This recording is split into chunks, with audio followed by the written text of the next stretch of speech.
अस्सलाम वालेकुम वरहमतुल्लाहि वबरकातुहू। तो चलिए प्यारे बच्चों, आज हम जमात दहम की निसाब से चौथा सबक सियाह रोशनी मुसन्निफ़ा परवीन शेर, इनके इस सबक के अगले इक़्तिबास की तरफ बढ़ते हैं। देखते हैं मुसन्निफ़ा अगले इक़्तिबास में क्या बताना चाहता है। हाँ तो प्यारे बच्चों, अगले इक़्तिबास की तरफ बढ़ते हैं। उससे पहले मैं आपको बता दूँ, आप सभी के पास निसाबी किताबें मौजूद है, PDF फाइल में मौजूद है। अगर आपके पास हाजिर नहीं भी है तो PDF के ज़रिए देख सकते हैं या अपनी किताबें देख लीजिएगा। सफ़ा नंबर 18 पर हो सकता है इस वीडियो में आपको तहरीर साफ वाज़ेह नज़र ना आए, लेकिन आप ऑडियो के ज़रिए समझ सकते हो। तो देखिए यहाँ पर वैन जोहान्सबर्ग की सड़कों पर दौड़ रही थी, होटल वंडर्स की तरफ। केनन हाथ में माइक पकड़कर अगली सीट पर बैठा हुआ था। उसकी आवाज़ वैन में गूंज रही थी। जोहान्सबर्ग की सड़कों पर, चूँकि ये जोहान्सबर्ग आए हुए थे सयाह, जो 11 सयाह थे, होटल वंडर्स की तरफ दौड़ रही थी। वहाँ से वो निकल कर सयाहत के लिए निकले थे और फिर जिस बस में या जिस वैन में वो बैठे हुए थे उसी में उनका रहबर केनन बैठा था, जिसके हाथ में माइक था और वो अगली सीट पर यानी फ्रंट सीट पर बैठा था ताकि सबको एक साथ मुखातिब कर सके। वो जो कुछ भी कह रहा था, वैन में माइक की वजह से आवाज़ गूंज रही थी। वो कह रहा था, जोहान्सबर्ग में साउथ अफ्रीका का सबसे पुराना स्कूल है जो 1895 में तामीर हुआ था। नेल्सन मंडेला के दोनों मकानात यही हैं। देखिए यहाँ रहबर अपना काम कर रहा है, रहनुमाई कर रहा है सयाहों की, बता रहा है कि यहाँ पर जो सबसे क़दीम सबसे पुराना स्कूल है वो 1895 में तामीर हुआ था। और उसने ये भी बताया कि नेल्सन मंडेला अफ्रीका के जो बाबा माने जाते हैं, महात्मा पिता माने जाते हैं। जिस तरह से हमारे यहाँ गांधी जी की अहमियत है, बाबा महात्मा पिता गांधी जी की अहमियत है, तो उसी तरह बाबा कौम जिसे हम कहेंगे, तो उसी तरह से यहाँ पर नेल्सन मंडेला की अहमियत है। उनका भी जिक्र करते हुए कहता है कि उनके यहाँ पर 2 मकानात भी मौजूद हैं। वैन में बैठे हुए सयाह केनन से सवालात कर रहे थे और वो जवाबात दे रहा था।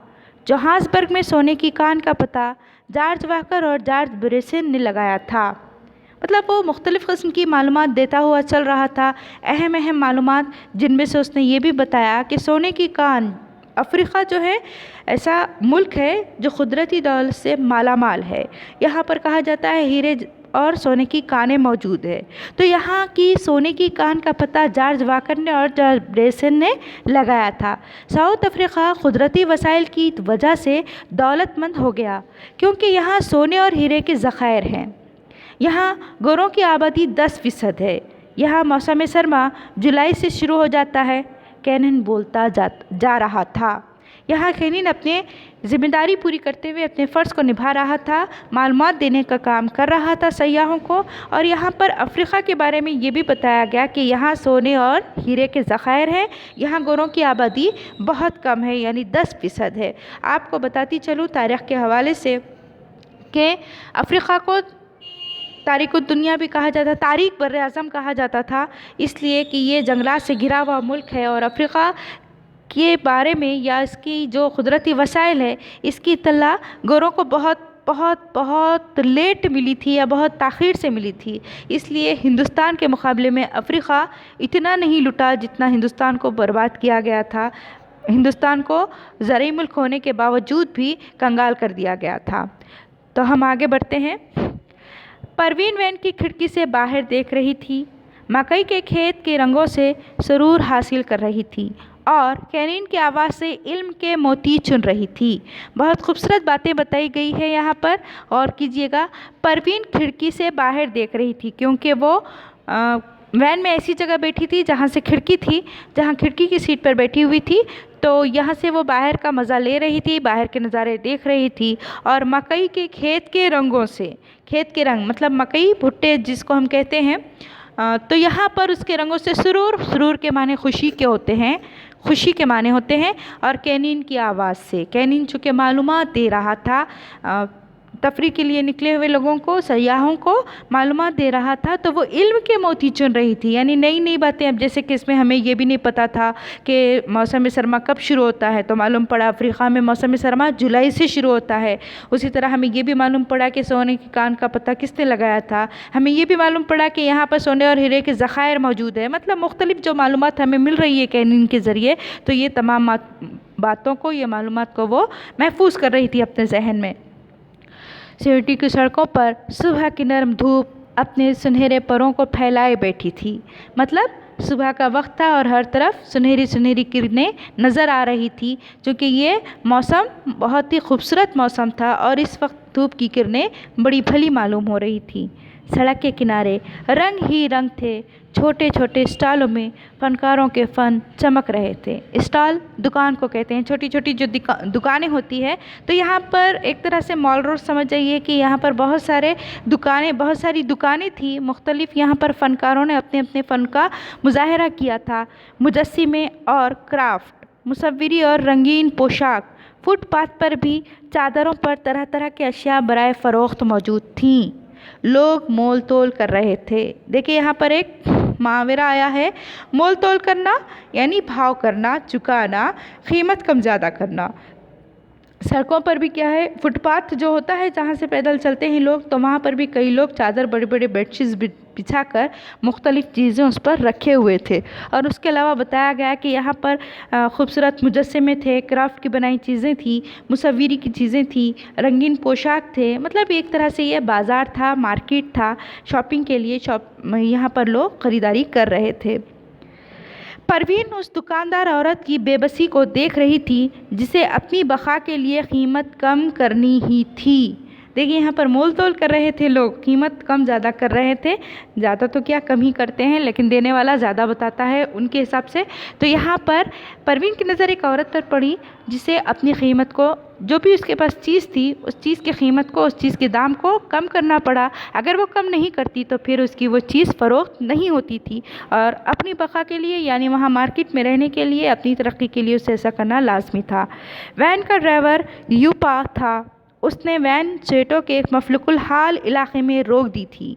मफलुकुल हाल, मुफलिस, गरीब, बिल्कुल ऐसा इलाका जहाँ पर मुफलिस लोग बसते हैं, गरीब लोग बसते हैं, जैसा हम स्लम एरिया भी कह सकते हैं। तो ऐसे इलाके में रोक दी थी। सब सयाह बाहर निकलकर कैनीन के पीछे पीछे चल रहे थे, क्योंकि कैनीन रहबर था, उनका रहनुमा था, इसलिए उसकी रहनुमाई में तमाम सयाह चल रहे थे। गिरदो गुबार में डूबी हुई कच्ची सड़कें, तंग गलियाँ, बदरंग छोटे छोटे घर, कहीं कहीं गढ़ों में जमा हुआ पानी, नंगे पाँव बोसीदा कपड़ों में खेलते हुए बच्चे, घर के दरवाज़ों पर बैठे चाय पीते हुए गपशप में मसरूफ़ लोग जिन्हें ज़िंदगी की दौड़ से कोई मतलब न था। देखिए उस इलाके का नज़ारा बताया गया है। अगर गौर से देखें तो हमें भी एहसास होता है, ऐसे कई इलाके हमने भी कभी देखे होंगे। बताया गया कि गिरदो गुबार में डूबी हुई कच्ची सड़कें, क्योंकि ये कोई पॉश इलाका नहीं था, एकदम साफ़ सुथरा इलाका नहीं था, ये बिल्कुल मफलुकुल हाल इलाका था। लोग भी यहाँ के गरीब और मुफलिस थे। यहाँ की तंग गलियाँ थी और यहाँ पर जो घर थे बिल्कुल छोटे छोटे किस्म के थे। कोई बहुत बड़ी बुलंद बाला इमारतें नहीं थी, बिल्डिंगें नहीं थी।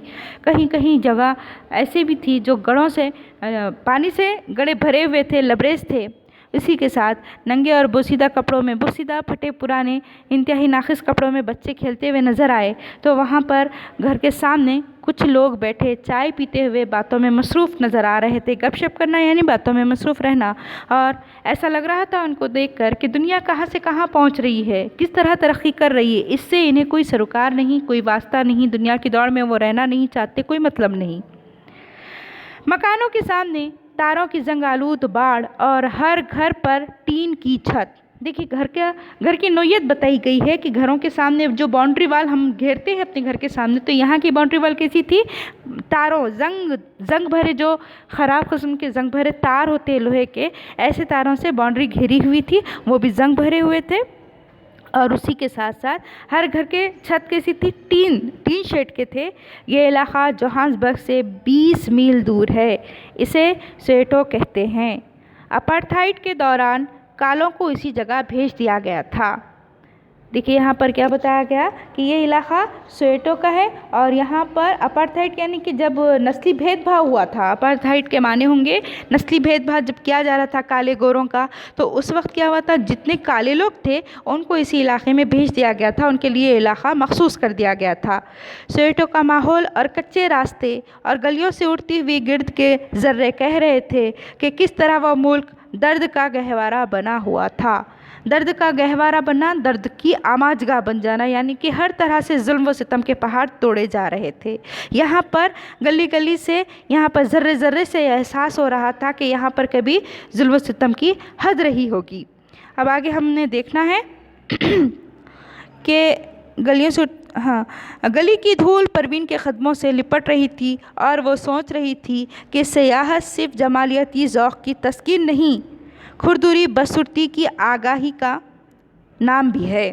देखिए यहाँ पर परवीन को ऐसा लगने लगा वहाँ की धूल और मिट्टी में अपने पैरों को गिरदो गुबार से हटा हुआ देखकर कि जमालियात सिर्फ ज़ौक़ की तस्कीन नहीं है। ज़ौक़ की तस्कीन यानी अपने शौक़ को पूरा करना और सुकून हासिल करना, इसका नाम ही जमालियात या हुस्न परस्ती नहीं है, बल्कि हुस्न के साथ कुछ ऐसी तस्वीरें भी मौजूद होती है जो खुरदुरी और बदसूरत होती है, जिसको मालूम करना, महसूस करना भी ज़रूरी है। और जब इंसान सफ़र करता है, जब कहीं जाकर किसी चीज़ की मालूमात लेता है, तो ज़रूरी नहीं कि आपको सिर्फ अच्छी ही मालूमात मिले, उसके साथ कुछ तल्ख़ यादें भी होती है, कुछ ऐसी बातें भी जुड़ी होती है जिसको महसूस करने के बाद या सुनने समझने के बाद इंसान की आंखें भर जाती है, इंसान का ज़मीर काँप जाता है कि क्या हुस्न ऐसा भी होता है। तो यहाँ पर जमालियात से मुराद यहाँ हुस्न है, कुदरती नज़ारे है या फितरी अनासिर है। तो यहाँ पर ये सब देखने के बाद मुसन्निफ़ा भी सोच में पड़ चुकी थी। तो बेटा आज फिर हम इस लेक्चर को यहीं पर ख़त्म करते हैं। इंशाल्लाह फिर हम मिलेंगे अगले इक़्तिबास के साथ अगले लेक्चर में। तब तक के लिए अल्लाह हाफ़िज़।